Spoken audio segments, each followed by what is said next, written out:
Hello everyone, it's another weekend guys and another chance to spread the word of God. So let's continue to worship and proclaim the word of God.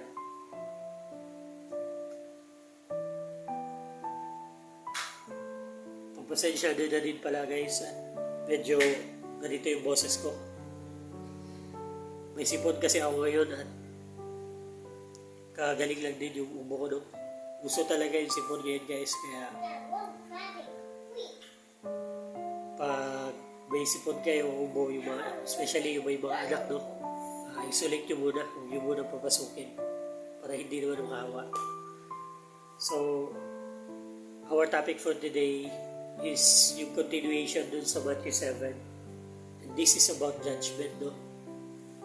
So, if you have time, embark with me with this study that we may both increase our knowledge about our faith.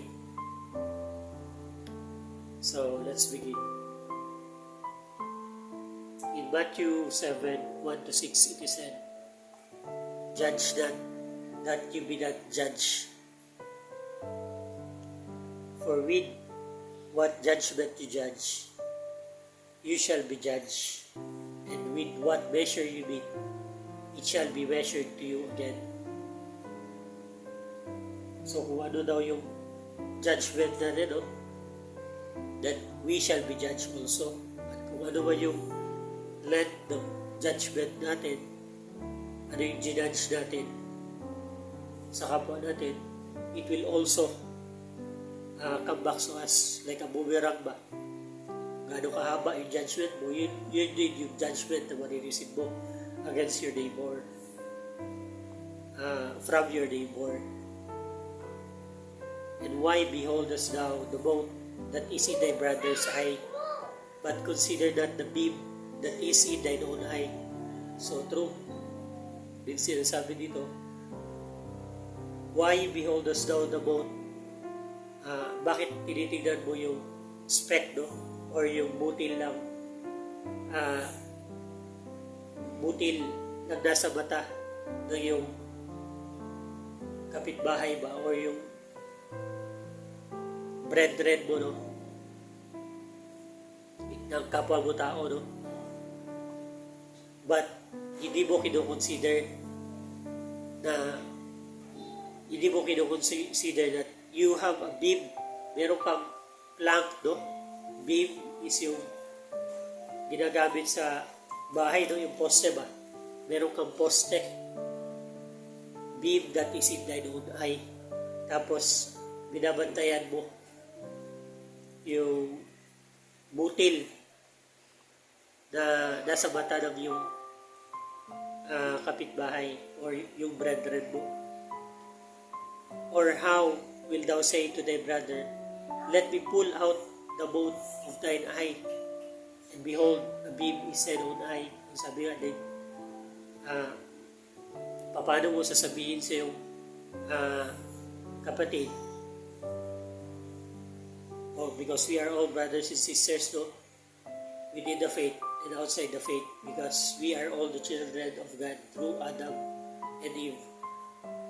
So, paano mo sasabihin sa kapatid mo na tatanggalin ko yung buta, yung speck, yung butil na nasa mata mo?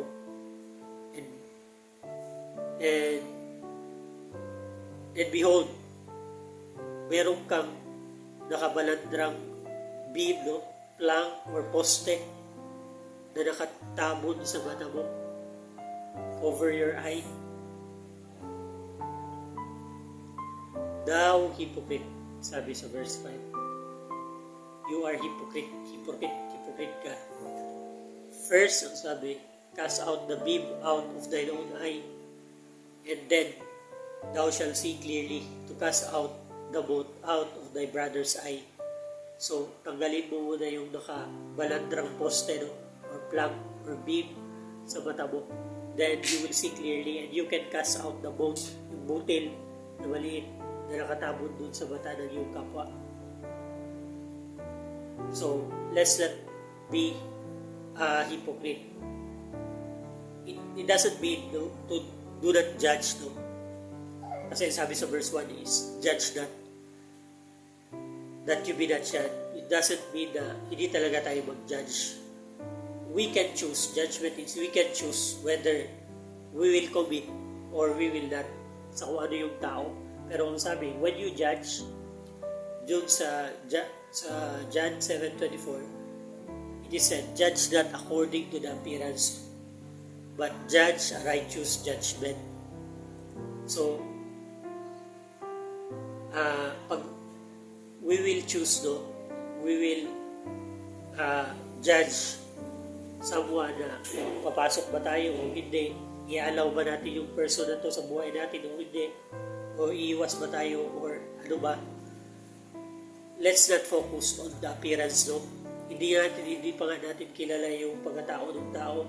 Sinabihan na natin na mukhang kriminal naman to, wala itong mabuting gagawin, so yun yung hindi mabuti. Mukhang magdanakaw man to kasi nakita lang natin na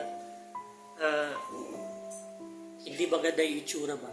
So sabi ni Jesus Christ, when you judge not according to the appearance, but judge a righteous judgment. Kailangan alam natin yung buong katotohanan. We must stay in the truth, for the truth will always set us free.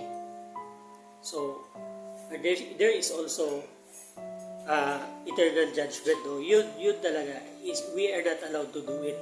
Like for example, sasabihin natin sa ibang tao, yung pamilya niyan, wala na talagang ginawang mabuti yan, no? Sus, impyerno na talaga yan sila. Yung mga ganun ba, we cannot do it because there is only one judge who can cast the soul, no, and body into hell. It is only God. It is not our place to say it to our brethren, no? Kung ano yung kahantungan nila, yung eternity nila. Pero doon sa life natin, sa choices natin, sa kung sino yung i-allow natin sa life natin, at sa kung sino yung iiwasan natin, para hindi tayo ma-influence ng negative na teaching ba, negative na mga tao ba. When we choose, we must not judge their outward appearance, no, but to judge righteously according to God's will or commandment, which is yun nga sinasabi ni Jesus Christ. We must know the truth, no? So in verse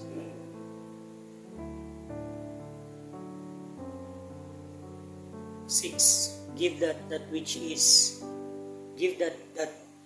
holy unto the dogs, neither cast ye your pearls before swine, lest they trample them under their feet, and turn again and rend you.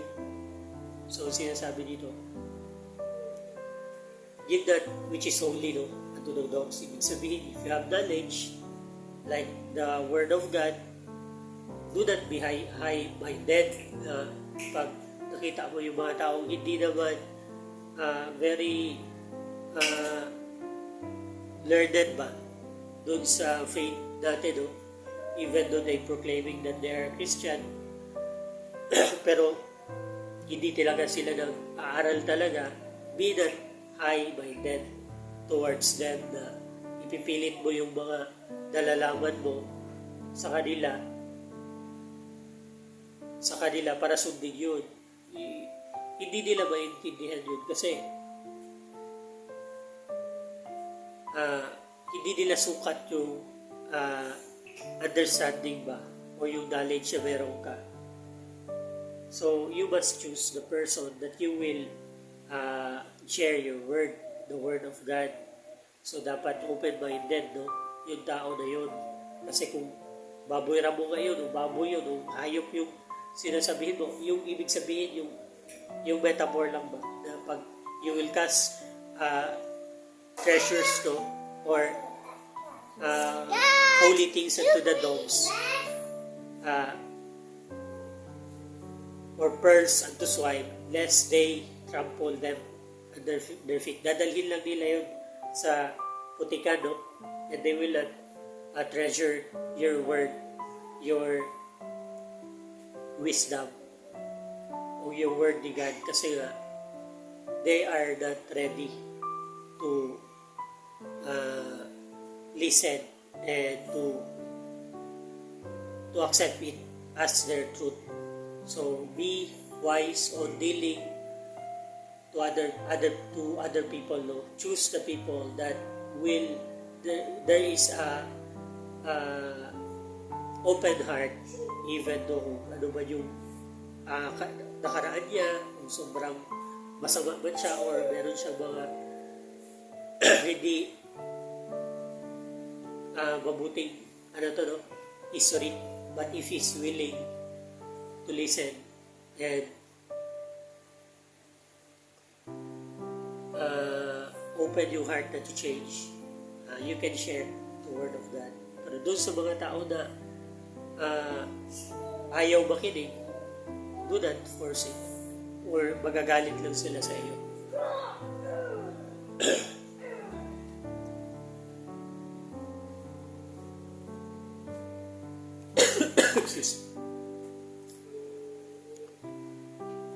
So, isa pa nga dito na is yung sa Matthew 7:15 to 20. Beware of false prophets, which come to you in sheep's clothing, but inwardly they are ravening wolves. You shall know them by their fruits. Do men gather grapes or thorns or figs of thistles? So, are we gathering grapes with thorns? Ubas na may maraming tinik, and mga sticks, no? Figs. Yung figs is yung fig tree of thistles na may maraming tinik-tinik din. Even so, every good tree bringeth forth good fruit, but a corrupt tree bringeth forth evil fruit. So, ito yung sinasabi ni Jesus Christ, not totally to not judge. We must be aware ba kung ano yung company na gusto natin pasukin o pinaplano natin pasukin. No? So, kung yung mga company na yun is yung fruit, makikita mo kasi sinasabi dito. You can see the fruit. You can know the tree by its fruit. Kung alam mo yung fruit ng company na yan, and then ipipilit mo is mag-socialize sa company na yan, you will become like them. Or may influensyahan ka ng fruit nila sa life mo. So, be wise in choosing your company. But do not judge na yun nga, sasabihin mo na itong mga to, wala na itong pag-asa, or i-force mo yung nalalaman mo scripture sa kanila that they are not ready to take. A good tree cannot bring forth evil fruit, neither a corrupt tree bring forth good fruit. Every tree that bringeth not forth good fruit is hewn down and cast into the fire. So, yung lahat ng puno, no, na hindi nabumbunga ng mabuti, na maayos, ay pinuputol, tinutumba, at tinatapon sa apoy, no, and cast into the fire.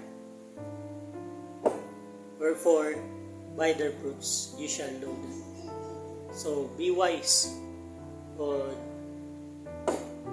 choosing your company, guys, or sharing the word of God, or sharing your wisdom to others, because only focus on a tree that is open-minded, and do not force it to someone that isn't ready to take it. So, yun lang, no? I hope you be blessed Thank you for listening, guys. Pasensya na ulit sa boses ko, no? As I always say, let's fear God and depart from evil.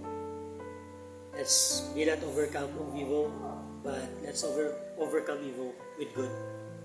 Ingat kayo and may God bless you.